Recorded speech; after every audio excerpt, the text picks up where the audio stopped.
Presentemos a nuestro primer invitado. Ya está conectado con nosotros Francisco Leturia, expresidente del Consejo para la Transparencia. Francisco, bienvenido a esta edición de Llegó la Hora. Bienvenido, Francisco. ¿Cómo están, Mara? ¿Cómo estás, José Francisco? Muy bien, muchas gracias. A Francisco lo invitamos para estas polémicas más ácidas, porque bueno, una expertía en temas complejos, Francisco, pero además que no se guarda nada. No se guarda nada. Eso es lo que nos gusta, además, que dice las cosas como son y las analiza desde las distintas aristas que hay que revisarlas. Claro, pero partamos un poco. Voy a partir, somos abogados los dos, entonces estamos acostumbrados a hablar de cosas más fomes, pero respecto a la idea de filtraciones, antes de entrar en materia misma, pero esto que a mí me parece muy muy relevante, porque a veces pasa colado, o lo que ha pasado este fin de semana es que cuando las filtraciones le afectan a uno, bueno, ponemos el grito en el cielo, pero cuando le afectan a los otros, bueno, da lo mismo, y qué sabroso que se sepan este tipo de cosas, ¿verdad? ¿Cómo se configura jurídicamente? Es un tema tremendo, porque se confunden filtraciones propiamente tales de cosas que quizás nunca deberían llegar a la opinión pública, que son muy pocas, del derecho de la ciudadanía a estar informados sobre cosas que son de interés público, interés común, y también del deber de las autoridades de facilitar el conocimiento de la comunidad de ciertas cosas que son de interés común. Yo creo que ahí el Ministerio Público está hace mucho rato al debe también, en que ellos tienen, lo que ellos manejan no es una cosa que alguien les regaló a ellos son ultra servidores públicos, manejan los temas más delicados, que son la comisión de delitos y su persecución. Entonces, ellos deberían facilitar la entrega de información de las causas que están llevando, por lo menos en contextos generales, y en forma genérica, y en forma pareja, no en forma arbitraria y discriminatoria con algunos periodistas regalones,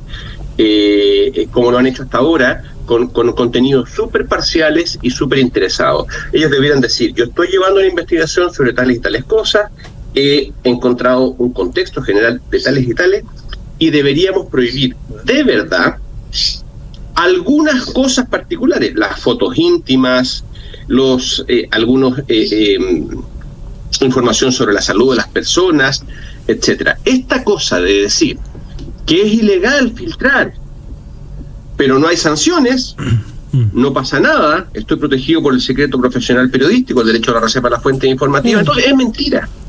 No es verdad que está prohibido filtrar si es que filtrar no trae ninguna consecuencia. Y eso es lo que está pasando hoy día en Chile. Entonces, digamos las cosas como son. No está prohibido filtrar. Filtra el que quiere y no le pasa absolutamente nada. Y quiero decir una última cosa. Ahora podemos hablar de esto horas. Todo el mundo dice la fiscalía, y la fiscalía tiene una responsabilidad. Pero los fiscales trabajan de 9 a 5. Esa es la verdad. Dejan los computadores en el Ministerio Público, puede entrar el que quiera. Hay servicio de aseo, gastan poquísimo, tal como el Poder Judicial no gastan nada en ciberseguridad. Yo te aseguro que un adolescente bueno para computación, tú le das 5 horas para que entre a hackear los sistemas informativos del Ministerio Público y lo hace. Tienen empresas que le revisan las cosas, o sea, aquí hay cientos de personas que tienen acceso a las carpetas informativas, también los abogados de las partes interesadas. Entonces, todos decimos, yo aquí la culpa estamos, Francisco, estamos teniendo un pequeño problema con el audio. Te dejamos de escuchar. Sí, Francisco, ¿me escuchas? Estamos con un problema de comunicación. Estamos conversando con Francisco Leturia, expresidente del Consejo para la Transparencia, sobre el caso de la filtración de los WhatsApp entre la expresidenta de la Cámara de Diputados, Carol Cariola, y la exalcaldesa de Santiago, Iracy Hasler, un poco en base a la discusión sobre estas filtraciones, el rol de la prensa, y un poco si es ilegal, está mal hecho. Bueno, vamos a seguir conversando junto a Francisco Leturia. Francisco, ahora, ¿me escuchas? Ahí sí, tuvimos un pequeño problema de audio, pero ya te escuchamos de vuelta. ¿Qué me decía? No, perdón, me perdí la última pregunta tuya. Estábamos escuchando la reflexión que estás haciendo respecto a que, la fragilidad del sistema. Claro, y que en el fondo es muy fácil no solo pensar es muy fácil el acceso a esta información a los computadores por parte del Ministerio Público. Por todo el mundo, entonces.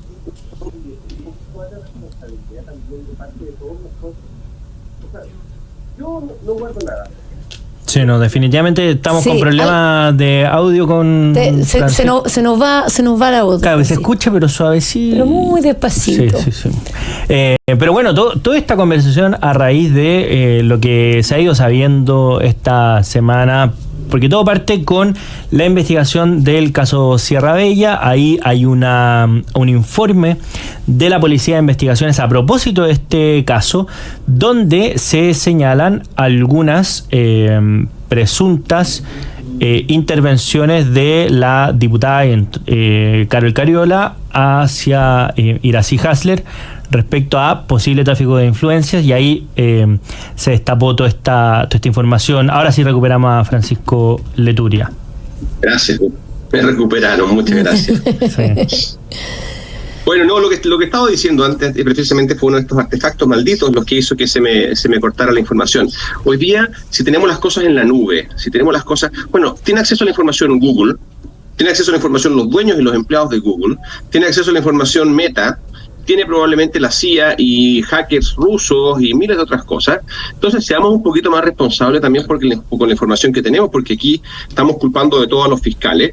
Y la verdad, si nosotros queremos usar gratis Gmail, si queremos usar gratis Waze, tenemos que saber que estamos jugando con fuego, porque estamos dándole acceso a muchísimas personas a nuestra información. Entonces van a empezar a aparecer. Tenemos que ser más responsables, más conscientes de lo que puede pasar.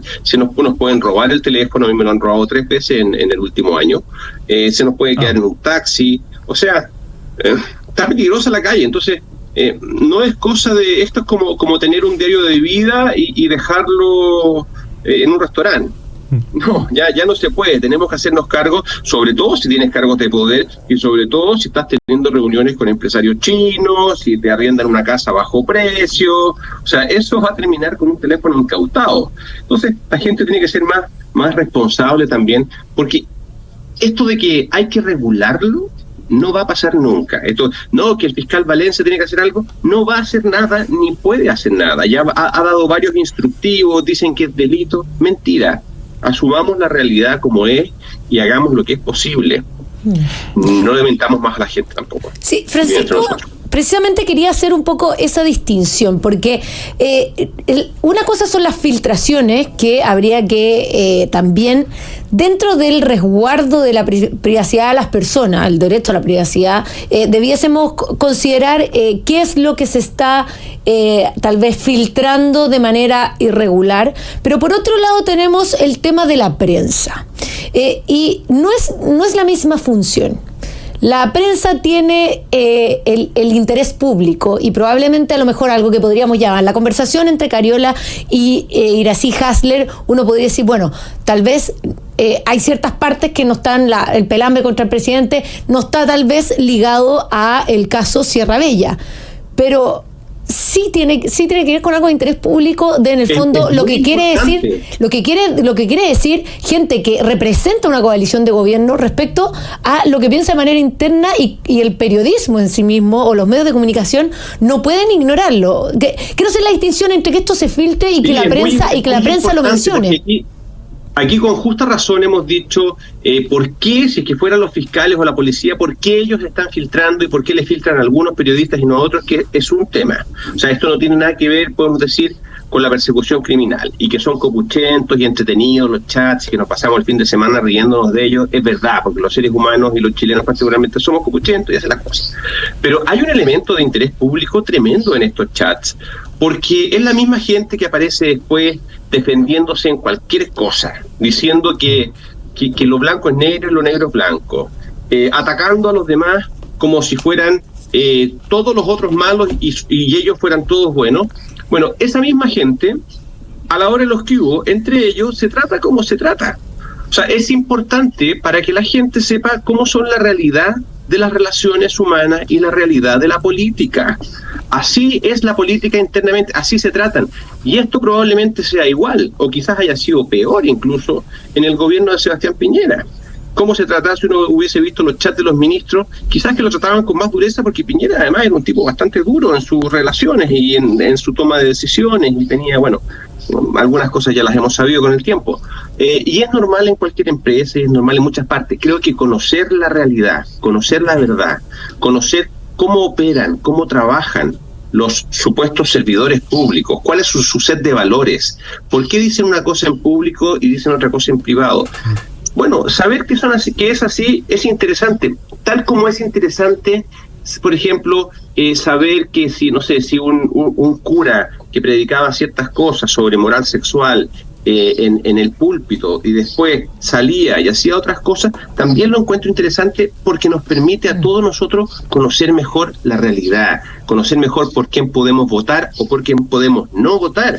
Incluso, fíjate que yo he escuchado, tengo amigos que me han dicho, oye, me tranquiliza un poco porque esta gente es menos rara, esta cosa de que son superiores morales, por lo menos entre ellos se dan cuenta que son todos, o sea, se dan cuenta de quiénes son y se tratan mal, porque lo más peligroso era que todos hubieran pensado que eran todos santos.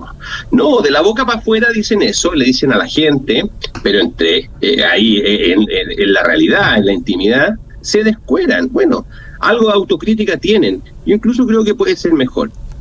Ahora, habiendo dicho todo esto, lo malo de esto es que es tan entretenido y tan morboso, y todos caemos en eso porque la neocorteza, o sea, la parte más evolucionada de nuestro cerebro, es muy poquito, y las copuchas y eso nos llaman la atención, que de aquí se nos están olvidando cosas mucho más graves, que la Fiscalía no resuelve casi la mitad de los homicidios que hay en este país, que hay un gobierno que tiene un muy mal récord y que no es democrático, que está haciendo una diplomacia informal, por decirlo de alguna manera elegante, posiblemente, ¿cierto?, a través de personas con afinidad ideológica. O sea, cosas muy feas, cosas muy brutales, y nos nos tiran un poquito de chaya por aquí y por allá, y nos captan la atención. Nos tienen ahí como el flautista de Hamelin, felices transitando, escuchando una historia morbosa. No se nos olvide que acá hay un empresario chino o probablemente un gobierno que está operando a través de canales informales y muchas otras cosas más. O sea, acá, mira, hay cosas buenas, hay cosas malas. Creo que siempre conocer más la realidad es bueno.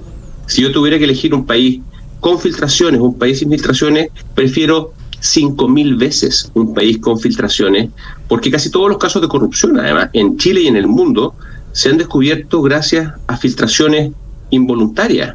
Esto es como la parábola bíblica del trigo y la cizaña. Si tú quieres eliminar la cizaña, vas a eliminar el trigo también. Entonces, esto tiene costos, la libertad de expresión tiene costos, estar informado tiene costos. La gente tiene que ser un poquito más habilosa y saber qué cosas decir y qué cosas no decir ni dónde. Lo mismo cuando hay un micrófono abierto o cosas que les pueden pasar a ustedes o a nosotros. Pero la información y cómo se comportan de verdad, cómo se relacionan las autoridades.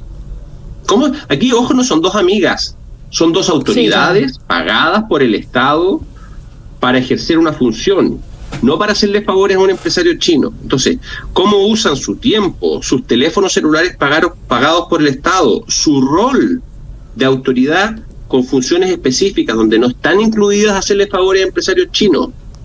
Estamos preguntando, o sea, lo que queremos saber es cómo ejercen su rol. Son representantes del pueblo, supuestamente una de ellas, el presidente de la Cámara de Diputados. Bueno, a ver, quiero saber cómo trabaja, cómo labura, como dicen los argentinos. Bueno, labura haciendo favores a empresarios chinos, es de altísimo interés público. Que entre medio opera el presidente, bueno, nos permite conocerla mejor. Necesitamos conocer a nuestros políticos, de izquierda y de derecha.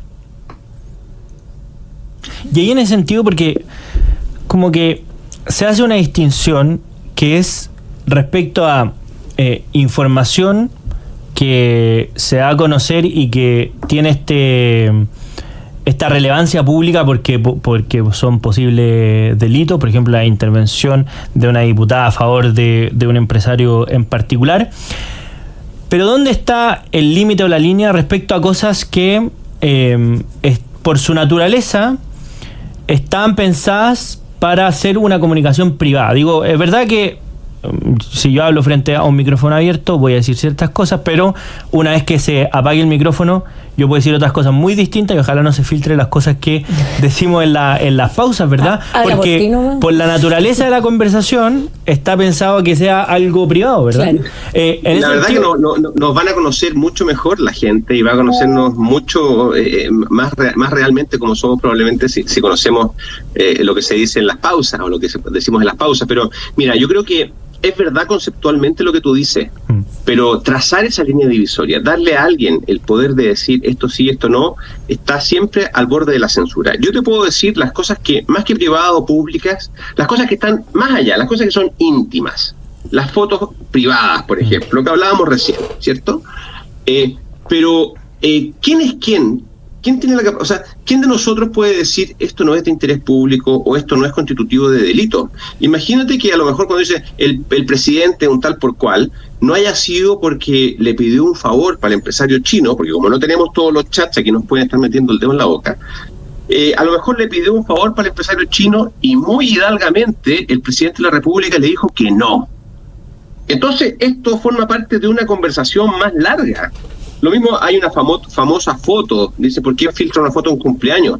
Pero si yo en el cumpleaños estoy con Pablo Escobar y con otros dirigentes de distintas cosas, bueno, ya no es tan privada la foto. Ya no es si yo salía a cazar elefantes con el rey de España en su momento o lo que sea, bueno, ya no es tan privada la foto. Y si salí de la mano con Carla Bruni o la presidenta de México, no sé si sería el caso, por lo menos el caso mío, bueno, ya deja de ser una cosa privada, es un hecho político. Entonces, yo creo que aquí se ha dicho mucho, ¿por qué tiene que estar esa conversación en el expediente? Bueno, si estaba en el teléfono, pónganla en el expediente y son los tribunales de justicia, cuando se haga el juicio, los que van a determinar si eso es un agravante, si es un atenuante, si hay un delito, si está relacionada una cosa con otra. O sea, aquí hay un tema delicado que es si es que acaso fueran los fiscales o las policías las que estuvieran filtrando las cosas. Hay un tema, es un tema delicado. Pero esto de que no pueden estar en las carpetas investigativas. A ver, otra posibilidad sería pasarle la pelota a los editores de los medios de comunicación. Porque uno dice, ya, ok, no tienen por qué divulgarse estas cosas, pero ¿quién las divulga? Las divulgan los medios, alguien las divulga. Pero estamos dispuestos... Una decisión editorial, en el fondo. Claro. A poner límites a la libertad editorial y a la libertad de expresión. Eso es peligrosísimo, eso es jugar con fuego. Entonces, vamos a tener... la libertad de expresión funciona así. Hay algunos costos de la vida en sociedad, hay algunos costos de la democracia y sobre todo las autoridades. ¿Y sabes qué? El que no quiera pagar los costos de la vida democrática, que no se meta a político, que no postule a cargos públicos. Si cualquiera de nosotros postula un cargo público, nos van a pegar en forma justa e injusta, van a revelar cosas de nuestra vida privada. Bueno, si yo tengo cosas de mi vida privada que no quiero que se revelen, no postulo a un cargo público. Así de fácil. Así de fácil. Entonces, mucha queja encuentro yo. Estos siempre han sido los costos de la democracia.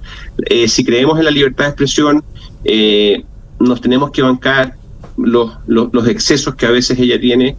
Me encantaría que pudiéramos proteger un poquito más la privacidad en algunos casos, pero no se me ocurre cómo. Y si no estamos dispuestos, y ojalá que no estemos dispuestos a poner leyes mordazas, leyes de censura, cierres de periódicos o cosas por el estilo, no digamos que vamos a hacer cosas que es muy difícil hacer.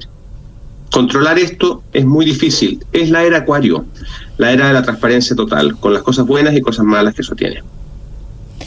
Bueno, interesante conversación junto a Francisco Leturi, expresidente del Consejo para la Transparencia. Realmente es un debate que es importante, una conversación que es importante tener, porque al tratar de regular todo también podemos terminar pasando a llevar ciertas cosas como la libertad de prensa, la libertad de expresión, que son tremendamente relevantes en una democracia.